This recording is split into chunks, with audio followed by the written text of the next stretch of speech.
Assalamualaikum warahmatullahi wabarakatuh. Alhamdulillahi rabbil alamin. Wassalatu wassalamu ala nabiyyina al-Mustafa Muhammadin wa ala alihi wa ashabihi ajma'in, amma ba'd. Rabbi shrah li sadri wa yassir li amri wahlul 'uqdatam min lisani yafqahu qawli. Segala puji bagi Allah, kemudian salawat dan salam kepada Rasulullah, kepada keluarga dan seluruh sahabat-sahabatnya yang Allah muliakan insyaallah. Bapak-bapak, ibu-ibu, jamaah salat maghrib dan Aisyah yang berhadir karena Allah, mudah-mudahan Allah catat, Allah balas dengan pahala yang berlimpah insyaAllah. Bapak Ibu yang Allah muliakan, kita akan sambung pelajaran kita. Di pertemuan yang lalu kita membahas tentang adab memberi hadiah,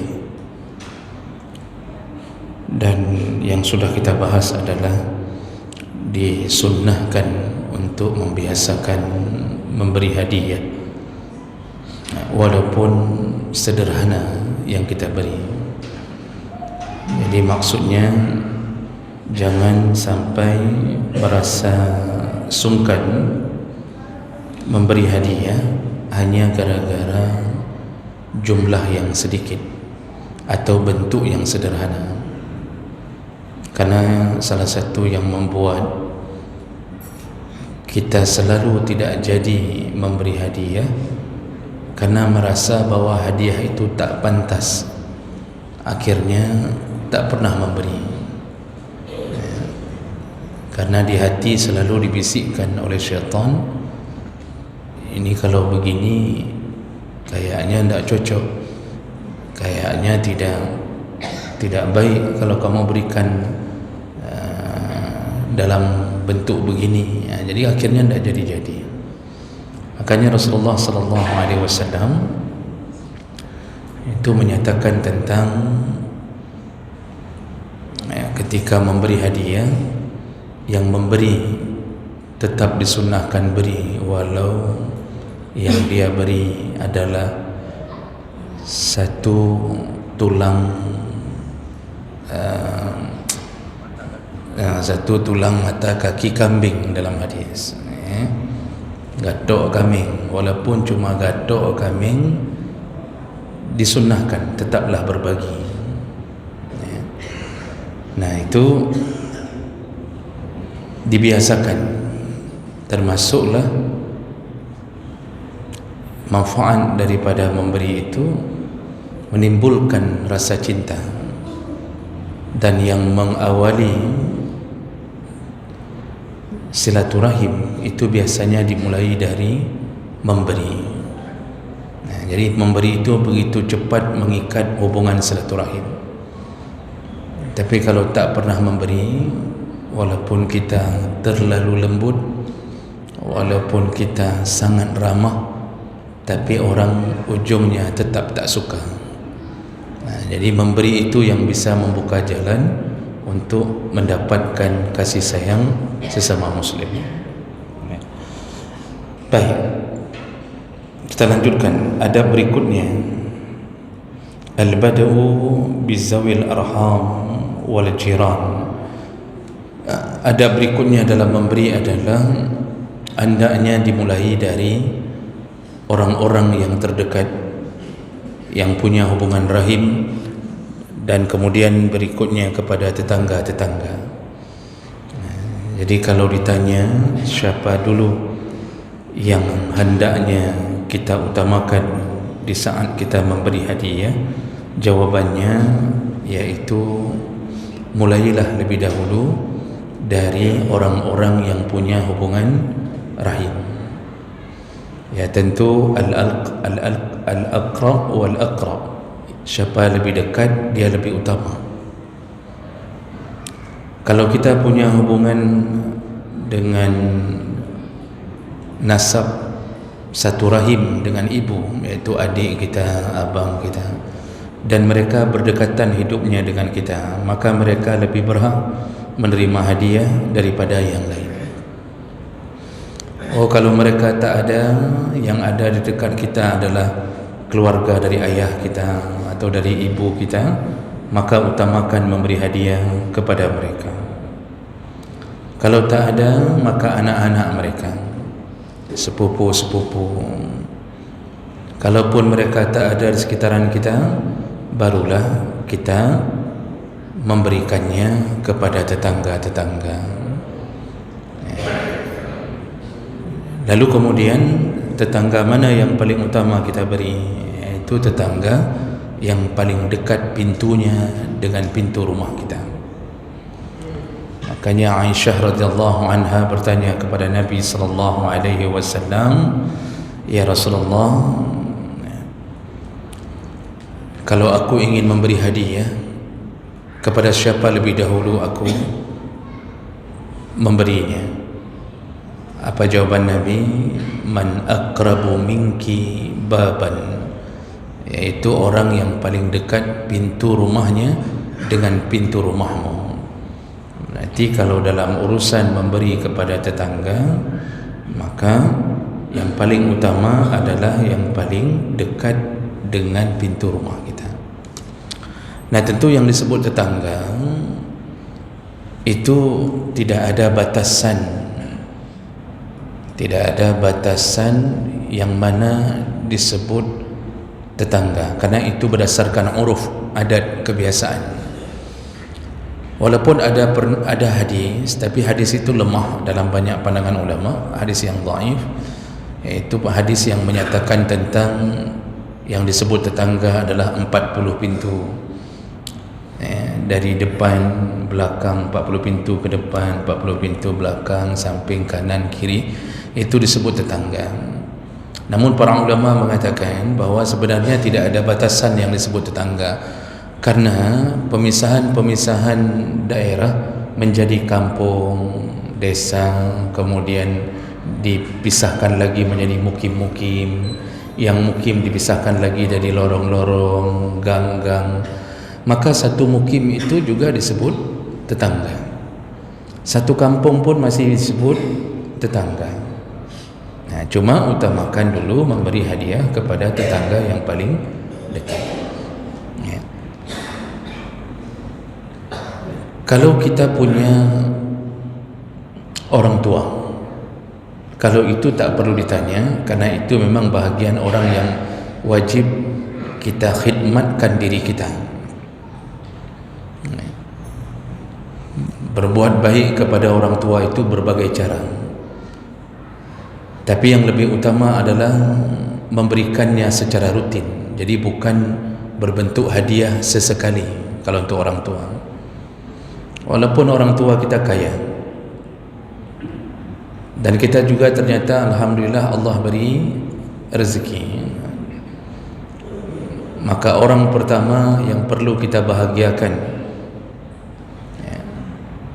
ini yang berbentuk kebaikan yang bukan kewajiban utama, karena kalau antara memberi kepada keluarga, nafkah, dengan memberi kepada orang tua, itu nomor satu tetap wajib dulu menghidupkan keluarga, yaitu isteri dan anak. Sekaligus masih ada lebih, maka orang tua berikutnya. Karena kalau hubungan kita dengan isteri dan anak itu hubungan kewajiban, hubungan kita dengan orang tua itu hubungan kebaikan, kecuali mereka miskin. Itu berarti sama posisinya, sudah wajib kita nafkahi.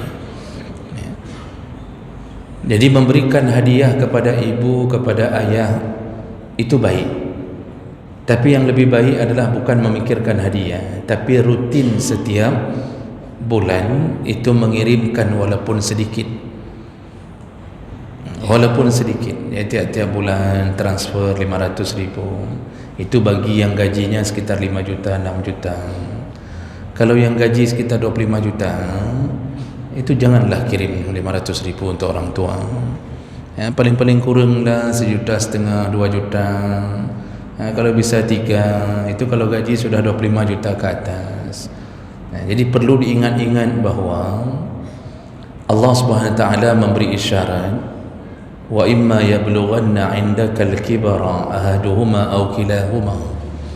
Kalau di antara salah satu orang tuamu atau kedua-duanya sudah mencapai umur yang tua, sudah lemah, apa yang Allah nasihati kita? Pertama, jangan sakiti hatinya. Fala taqul lahuma uffin wa la tanharhuma wa qul lahuma qawlan karima. Pertama, jangan sakiti hatinya. Artinya jangan sebutkan kalimat uf. Itu orang Arab kalau menyebutkan uf itu bukan bahasa yang digunakan oleh orang Arab untuk menunjukkan kemarahan ke orang tua. Tapi uf itu kiasan Allah ingin memberitahu jangan sakiti orang tuamu walaupun sebesar uf. Saya pernah kasih tahu, mungkin bagi yang masih ingat, uf itu dalam bahasa itu artinya kotoran di ujung kuku, Pak. Ufun, kotoran di ujung kuku ni. Coba Bapak lihat kuku Bapak, kalau ada uf berarti Bapak udah lama tak bersihkan kuku. Jadi na ufun ada tahi kuku. Jadi maksud Allah, kalau kita lihat dari segi bahasa, sebesar uf pun jangan sakiti orang tua. Jangan caci, tapi bicaralah yang baik. Jadi semua kebaikan itu lebih utama puncaknya ketika mereka sudah sangat tua. Kalau orang tua masih muda, itu mereka tidak terlalu mikir. Anak tidak kasih pun mereka tidak mikir, karena mereka pun masih punya gaji, mereka masih kuat. Tapi begitu sudah tua, walaupun dia tak pernah memberitahu, tapi di hatinya itu ada suatu kebahagiaan yang tak terlukiskan ketika dia mendapatkan 200,000 dari anaknya. Dia tak memikirkan jumlah, tapi dia memikirkan anaknya masih mengingatnya. Itu yang perlu dirutinkan. Makanya ketika masalah hadiah itu ke orang tua tidak terlalu ditulis di dalam kitab-kitab adab. Kenapa? Orang tua itu jangan buat seperti orang lain. Jadi segera tajuk hadiah sekali-sekali, setahun sekali. Itu jangan buat begitu. Jadi dia rutin. Jadi menjadi bahagian daripada pengabdian kita.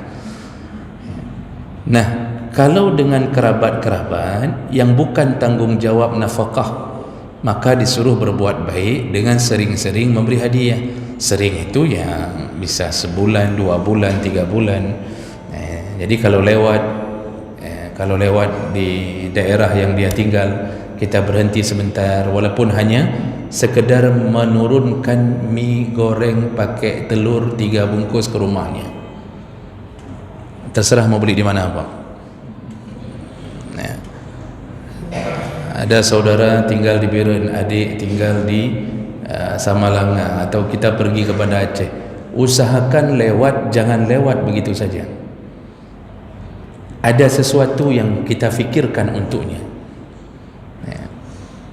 Apakah semangka, semongko, apakah apalah jeruk 2 kilo, jangan 1 on, kurang ajar betul kalau beli 1 on, jeruk 2 kilo, atau apa yang bisa diberi. Dia punya anak-anak yang ramai, anak-anak kecil, mereka sukanya apa, mereka sukanya apa, pikirkan.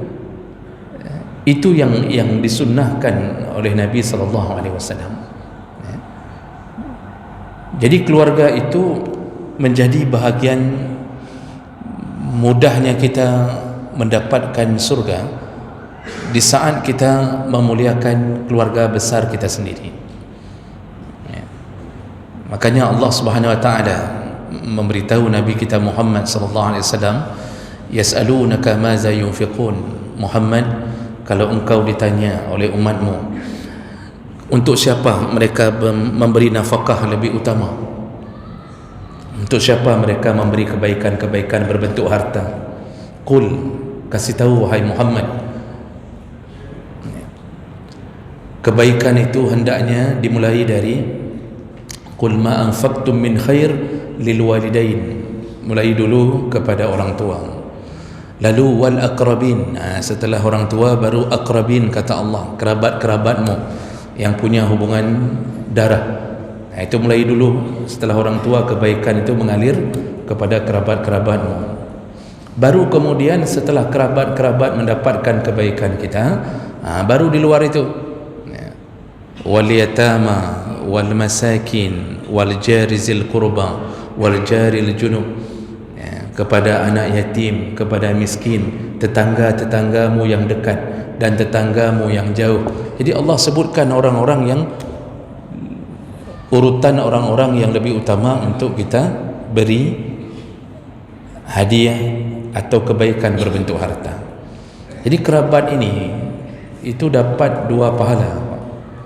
Kalau kita memberi hadiah kepada orang yang tak punya hubungan darah dengan kita, tetangga atau siapa saja, pahala besar, pahalanya besar, karena memberi itu termasuk salah satu amalan yang paling dicintai Allah. Memberi, fa amma man a'ta wattaqa wa saddaqa bil husna, barang siapa yang suka memberi, kata Allah, fa amma man a'ta wattaqa, lalu dia bertakwa kepada Allah, wasaddaqa bil husna, dan dia beriman dengan semua kebenaran yang Allah bawa, dia percaya surga, dia percaya neraka.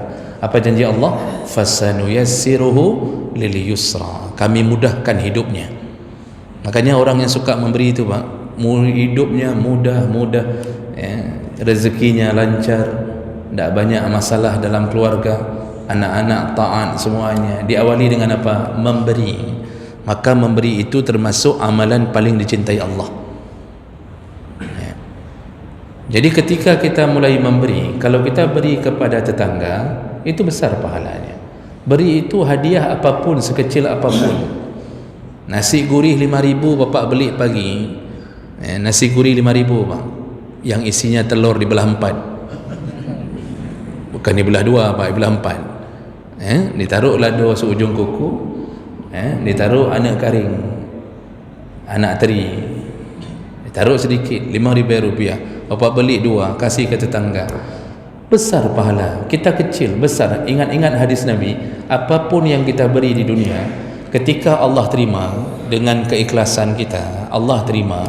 Nanti waktu kita berjumpa dengannya, dengan nasi bungkus yang 5.000 itu, waktu kita jumpa di akhirat, dia tak berbentuk lagi sebagai nasi yang 5.000, tapi Allah tumbuh kembangkan sehingga kita bertemu dengannya, dia sudah berubah menjadi bukit-bukit, gunung-gunung. Maka kita nanti akan keheranan. Begitu mungkin Allah mengatakan, tuh nasi bungkus, nasi gurihmu yang kau beri dulu kepada tetanggamu. Kita mungkin heran, yang mana? Allah akan tunjukkan gunung itu, gunung ini, bukit itu. Itu Nabi sebutkan dalam hadis. Kecil kita beri, tapi ternyata dipelihara oleh Allah. Nabi menyebutkan seperti engkau memelihara anak unta sampai besar. Jadi semua sedekah kita itu dipelihara. Jadi kan diacok oleh Allah, lalu kepeduk dalam gudang. Oh tidak, ditumbuhkan, Pak. Itu hebatnya orang memberi. Kita anggap remeh, alah, udahlah sedikit pun, tak usah mikir pun. Kita alhamdulillah sedikit kita rasa di sisi Allah itu sudah besar. Jadi beri tetangga itu apapun bentuknya itu besar pahalanya. Tetapi ketika kita memberinya kepada saudara, baik saudara dekat yang langsung kandung atau yang bukan kandung, tapi saudara-saudara dari pak cik, pak wah, om, tulang, bibi, tante, alih pupu kan, kita boleh gopkan, itu semua berubah pahalanya menjadi 2 kali lipat, iaitu pahala memberi hadiah atau sedekah dan pahala menyambung silaturahim. Jadi 2 kali pahalanya. Bayangkan, Pak, kita mau pergi ke bandar tadi, kita sempat-sempatnya telefon adik yang tinggal di Sigli, kita telefon, hai dek, nyo kamu nak jauh bandar, ni kami mau pergi ke bandar, pernah hawa ke? Kan kita bicara sama adik, mana mungkin kita bicara sama adik, pernah hawa drone bangai katanya, pernah hawa ke dek? Katanya, apa hawamu? Apa hawamu? Apa yang kau suka? Ini Ini kami mau lewat nih ke sini ni, suka apa, mau dibeliin apa, apa air kelapa atau kelapanya saja. Kata si adik, menyonyan le balong ini, kata dia. Ya udah, minta apa? Itu Pak, itu menunjukkan hati kita sedang dibisikkan malaikat. Sempat-sempatnya kita fikir ke dia. Bahkan mungkin dia jarang keluar semawai untuk memikirkan kita. Tapi karena adodro, karena adik kita sendiri, ya, mungkin hutang kita pun belum dibayarnya. Ya, karena banyak yang susah kali bayar hutang itu adik sendiri sama abang sendiri. Kena terdepuk, ada doa berkat Pak adodro. Kalau orang lain mudah kita tangani kan. Tapi ini keluarga, tapi kita tutup perasaan begini, kita fikirkan lagi ke dia. Lewat kita mau belikan sesuatu, mau buah apa kita beli, mau buah naga atau mau apa, mau susu apa, susu beruang atau susu naga. Ada tu susu naga Pak, namanya Mori Naga, itu susu naga. Jadi Bapak Ibu yang Allah muliakan, bisa bayangkan Pak, ketika kita membelinya, kita hentikan mobil kita, kita belikan sesuatu untuknya, walaupun kita mungkin tak turun lagi untuk lama di situ, tapi Masya Allah keponakan kita mengatakan, siapa kasih Pak Wah, siapa kasih Pak Wah, Masya Allah, dua pahala hadiah sedekah atau hadiah dan pahala menyambung silaturahim. Jadi selama ini mungkin keluarga kita memikirkan cukup embung, yang di luhuknya cukup embung orang ini, yang di luhuk semua itu cukup sombong orangnya, mentang-mentang udah P3K, mentang-mentang udah P3K, padahal belum diumumkan, belum pengumuman nih P3K, mentang-mentang udah P3K cukup sombong orangnya, mentang-mentang udah jadi kepala sekolah cukup sombong orang. Itu kepala sekolah lain, bukan kepala sekolah yang ada di masjid ini Pak. Itu kata adik-adik kan. Begitu kita turun, kita beri, Masya Allah, langsung berubah iman itu. Ya, semua mengatakan, enggak kayak gitu kok Pak Wah, baik orangnya kok. Bapak aja yang palih, kata anak-anaknya. Anaknya yang bilang, Iro ni ayah palih, baik Pak Wah kok ke. Berubah, imannya berubah Pak. Itu akibat apa? Memberi. 2 kali lipat pahala. Pahala hadiah, pahala menyambung silaturahim. Maka jangan lupakan orang-orang yang terdekat yang punya hubungan darah. Jadi jemaah melakukan Allah, kalau seandainya itu kita lakukan, semua kita melakukan itu dalam semua perkara, maka kita semua akan mensejahterakan keluarga kita masing-masing. Jadi bayangkan kalau ada satu orang yang kaya di antara 7 orang adik-beradik, satu orang kaya ini memikirkan adiknya, abangnya, maka selamatlah keluarga itu. Nanti keluarga lain juga Allah beri satu orang, makanya disuruh pikir dulu keluarga masing-masing. Di masa Rasulullah sallallahu alaihi wasallam, istri Nabi sallallahu alaihi wasallam yang bernama Maimunah, beliau memiliki seorang budak perempuan. Lalu kemudian beliau memerdekakan budaknya. Lalu dia membebaskan, habis dia bebaskan budak, disuruh apa? Ya sudah bebas, sudah pergi, bebas, tidak usah, bukan budak lagi. Begitu membebaskan budak. Lalu ketika Rasulullah mengetahui itu, dia mengatakan kepada Maimunah istrinya, apa katanya? Amma innaki law a'taitiha akhwalika kana a'zamu li ajrik. Wahai Maimunah, kata Nabi, seandainya budakmu yang kau bebaskan itu, ya, engkau sedekahkan. Jadi bukan maksud Nabi tidak usah bebaskan, tapi disedekahkan dulu, ya, agar dia bisa membantu akhwalik, yaitu bibi-bibimu. Ya, kalau bahasa kita makcik, kalau seandainya engkau berikan budakmu itu kepada makcikmu, engkau sedekahkan budakmu kepada makcikmu agar membantu makcikmu yang sudah tua-tua itu, maka a'dhamu li ajri, itu lebih besar pahalanya untukmu. Jadi Nabi sampai budak pun kalau memang nanti akan dibebaskan silakan, tapi sedekahkan dulu lebih baik kepada keluarga. Nah, itu begitu Nabi mengajarkan kita memberi hadiah. Nah, setelah dengan keluarga barulah tetangga. Ya, itu jangan sampai kita memberikan ke tetangga yang lebih jauh tetapi kita tidak pernah berikan ke tetangga yang pintu rumahnya paling dekat dengan kita. Tapi memang ini terjadi, Pak. Maksudnya kadang-kadang yang paling banyak masalah itu yang tetangga paling dekat dengan pintu rumah kita, Pak. Kayak mana kita mau kasih? Dia pelihara kucing, tapi kucingnya disuruh di rumah kita. Maunya kan kucingnya dia buatkan WC di rumah dia, jangan disuruh BO di rumah kita. Itu menyebabkan mulai permusuhan terjadi. Dia pelihara ayam, yang punya ayam dia tidak dikurung, Pak, tapi dia masuk ke rumah kita khusus atur Akhirnya kita mulai merasa bahwa ini tetangga tidak betul, tidak ada otaknya, sama kayak ayam, tak ada otaknya. Apa yang terjadi? Kan timbul rasa malas untuk berbuat baik dengannya, dan itu sangat wajar terjadi. Itu akan terjadi. Makanya kadang-kadang ketika kita beri hadiah, Pak, tetangga itu ngintip dari gorden, kita lewati, di tangan kita ada kue macam-macam, ada yang digulung-gulung, ada yang lurus, ada yang macam-macam.